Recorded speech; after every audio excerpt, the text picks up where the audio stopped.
Hi there, Algebra students. Mr. Hoy here, just going over your Friday lesson. So students, if you do not have your book with you right now, please pause the video and go grab it so we can go through this together. My goal is just to orient you with your work this weekend or for your Friday work and to help you through some of the things we have not discussed in class. So notice lesson 8 is talking about exponential situations as functions. So essentially there's no new math here. They're just connecting what we have been doing for the last 7 lessons to the concept of functions, which we did in our last chapter. So we see here just a brief reminder of the language of functions. Is the accumulated amount of rainfall a function of time?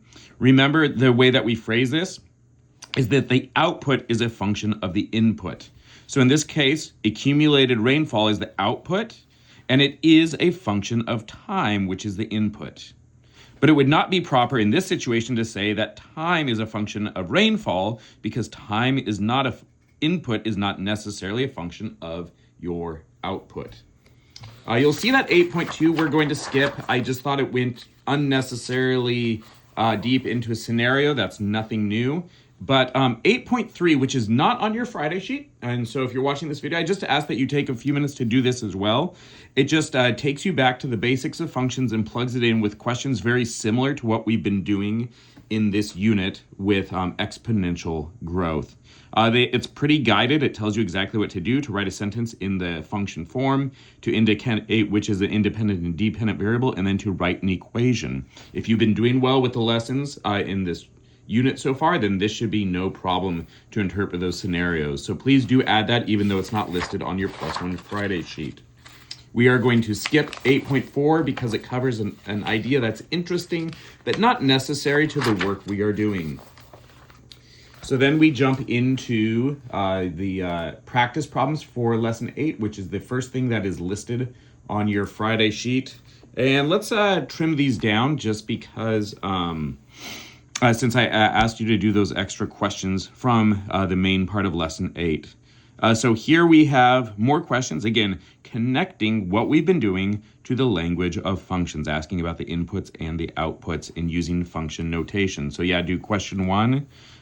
Question 2, similar, it's fairly simple, asking about inputs and outputs. We have question 3 and 4. So I will say that depending on how you're doing on time, we can make questions 5 and 6 optional. If you're doing great on time and that didn't add too much, go ahead and do those. But we can also cover those in class on Monday. Okay, let's move on. So we have more of this, just kind of moving on with exponential functions. This is only a moderately helpful introduction, so we're going to go past that and jump right into this question. It's the only one that I assigned on your +1 Friday sheet. So we're at lesson 9, activity 2, which is a helpful one about a depreciating value. Okay, so again, once more, we're dealing with the exact same kind of questions that we've been dealing with earlier this quarter, except now it is all expressed in terms of function notation. So just refresher, remember when we have it written like this is your input, okay, and this is your output. Input, output.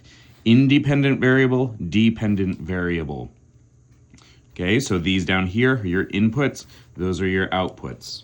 This should be a pretty straightforward question. And we are going to skip 9.3. It doesn't add anything particularly new that we can't cover in the practice problems. Please do continue to at least skim through the lesson summaries.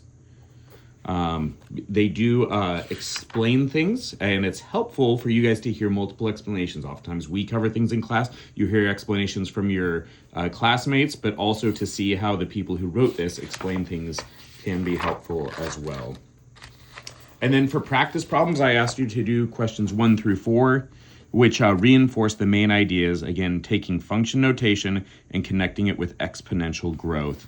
So you have questions 1 to 3 and 4. And I don't think that there's anything too deep or profound here. Notice you're continuing to see here we have a situation with a 2/5 decay rate, which is expressed as 3/5 remaining.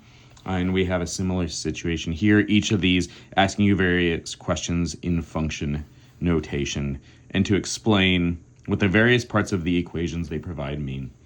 Students, I hope you are having a wonderful Plus One Friday, that you were able to get some good rest after the speech meet, and that you all have a wonderful weekend and are able to enjoy some time outside. We will see you on Monday.